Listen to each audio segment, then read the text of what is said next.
हम खुशबू सिंह सौ मिथिलावासी के प्रणाम करै छी। आइ हम एकटा सोहर गीत गबै छी। उम्मीद अछि कि अहाँ सब गोटे के ई गीत नीक लागत।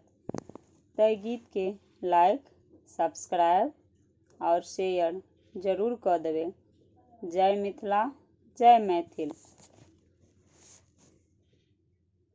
जुग जुग जिया सोलल ने माँ बाबने माँ के भाग जागल हो। जुग जुग जिया सोलल ने माँ बाबने माँ के भाग जागल हो। ललना लाल होइह कुलबा के दीपक मनबा में आस लागल हो। ललना लाल होइह कुलबा के दीपक मनबा में आस लागल हो।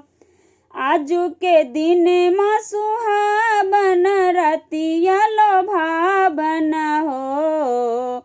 आजू के दिन माँ सुहावन रतिया लोभावन हो। हे रामा ननदी के होरिला जन्म लेला, होरिला बड़ा सुंदर हो। हे रामा ननदी के होरिला जन्म लेला, होरिला बड़ा सुंदर हो। नकिया तो होबे हुनकर पापा जैसन, अखिया तो मम्मी जैसन हो। नकिया तो होबे हुनकर पापा जैसन, अखिया तो मम्मी जैसन हो।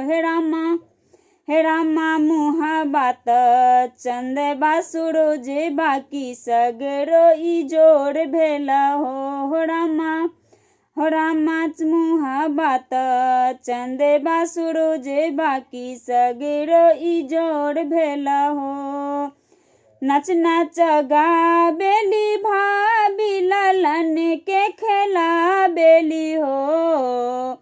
हंस हंस गाबेली भाभी भागिन के खेला बेली हो।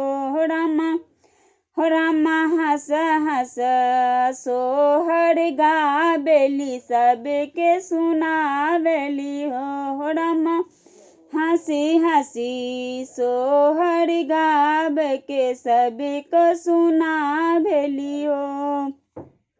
सासु सुहागिन बड़ा भागिन अने धन लौटा बेली हो। सासु सुहागिन बड़ा भागिन अने धन लौटा बेली हो। हो रामा दुआरे पे बाजल बधैया की आंगन माँ उठे सोहर हो। हो रामा दुआरे पे बाजल बधैया आंगन माँ उठे सोहर हो। जुग जुग जिया सोलल ने माँ बाबन माँ के भाग जागल हो। जुग जुग जिया सोलल ने माँ बाबन माँ के भाग जागल हो। ललना लाल होइहा कुलबा के दीपक मनबा में आस लागल हो। ललना लाल होइहा कुलबा के दीपक मनबा में आस लागल हो। ललना लाल होइहा कुलबा के दीपक मनबा में आस लागल हो।